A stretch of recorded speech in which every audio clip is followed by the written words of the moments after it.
Hello all, ನಾನು ನಿಮ್ಮ ಪವಿರಾಜ್.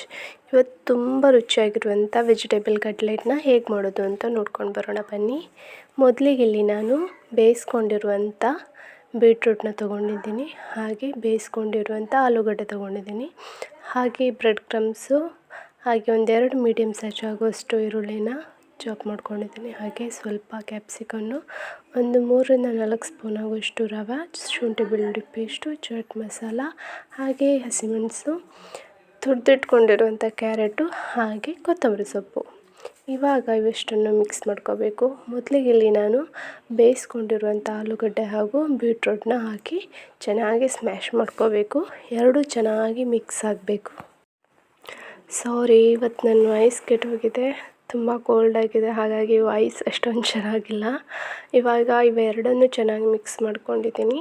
ಇದಕ್ಕೆ ಇವಾಗ ನಾವು ಸಣ್ಣದಾಗಿ ಕಟ್ ಮಾಡ್ಕೊಂಡಿರುವಂಥ ಈರುಳ್ಳಿ, ಹಾಗೆ ಸಣ್ಣದಾಗಿ ಕಟ್ ಮಾಡಿ ಇಟ್ಕೊಂಡಿರುವಂಥ ಕ್ಯಾಪ್ಸಿಕಮ್ನ ಎಲ್ಲ ಹಾಕ್ತಾಯಿದ್ದೀನಿ.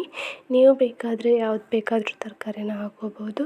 ಮಕ್ಕಳು ತರಕಾರಿನ ಹಾಗೆ ತಿನ್ನಲಿಕ್ಕೆ ಇಷ್ಟಪಡಲ್ಲ, ಹಾಗಾಗಿ ಈ ರೀತಿ ಕಟ್ಲೆಟ್ ಮಾಡ್ಕೊಡಿ, ತುಂಬ ಇಷ್ಟಪಟ್ಟು ತಿಂತಾರೆ. ಹಾಗೆ ತುರಿದಿಟ್ಕೊಂಡಿರುವಂಥ ಕ್ಯಾರೆಟನ್ನು ಹಾಕ್ಕೊಂಡಿದ್ದೀನಿ.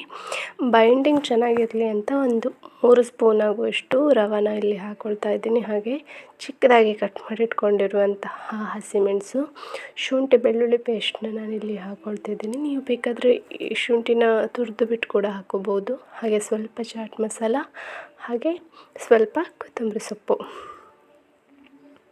ಇವಿಷ್ಟನ್ನು ನಾವು ಚೆನ್ನಾಗಿ ಕಲಿಸ್ಕೋಬೇಕು. ಈ ಟೈಮಲ್ಲಿ ಇದಕ್ಕೆ ರುಚಿಗೆ ಎಷ್ಟು ಬೇಕೋ ಅಷ್ಟು ಉಪ್ಪನ್ನು ನಾನು ಹಾಕ್ಕೊಂಡಿದ್ದೀನಿ. ಇವೆಲ್ಲನೂ ಇವಾಗ ಚೆನ್ನಾಗಿ ಮಿಕ್ಸ್ ಮಾಡ್ಕೋಬೇಕು. ಮಕ್ಕಳು ತುಂಬ ಇಷ್ಟಪಟ್ಟು ತಿಂತಾರೆ. ಮಕ್ಕಳು ಎಲ್ಲ ಪ್ರತಿಯೊಬ್ಬರಿಗೂ ಇದು ತುಂಬ ಇಷ್ಟ ಆಗುತ್ತೆ. ಇವಾಗ ಇದನ್ನು ಹೀಗೆ ಯಾವ ಶೇಪ್ ಬುಕ್ ಕೂಡ ನೀವು ಕುಟ್ಕೋಬೋದು. ನಾನು ಹೀಗೆ ನಾರ್ಮಲಾಗಿ ಇದನ್ನು ಈ ಥರ ಮಾಡಿಕೊಂಡು ಬ್ರೆಡ್ ಕ್ರಮ್ಸಲ್ಲಿ ಡಿಪ್ ಮಾಡಿ ಡೈರೆಕ್ಟಾಗಿ ಇದನ್ನು ಶಾಲೋ ಫ್ರೈ ಮಾಡ್ತಾಯಿದ್ದೀನಿ. ಡೀಪ್ ಫ್ರೈ ಮಾಡಿದ್ರೆ ಅಷ್ಟೊಂದು ಚೆನ್ನಾಗಿ ಬರಲ್ಲ, ಶಾಲೋ ಫ್ರೈ ಮಾಡಬೇಕು. ತುಂಬ ಅಂದರೆ ತುಂಬ ಚೆನ್ನಾಗಿರುತ್ತೆ. ಇದಕ್ಕೆ ಬಟಾಣಿ ಕೂಡ ಹಾಕ್ಬೋದು, ಸ್ವೀಟ್ ಕಾರ್ನ್ ಕೂಡ ಹಾಕ್ಕೋಬೋದು. ಇದಕ್ಕೆ ನಾನಿವಾಗ ಸ್ವಲ್ಪ ಎಣ್ಣೆನ ಹಾಕ್ಕೊಂಡು ಬಿಸಿ ಮಾಡಿಕೊಂಡು, ಬಿಸಿ ಆದಮೇಲೆ ಕಟ್ಲೆಟ್ನ ನಾನಿಲ್ಲಿ ಹಾಕ್ತಾಯಿದ್ದೀನಿ.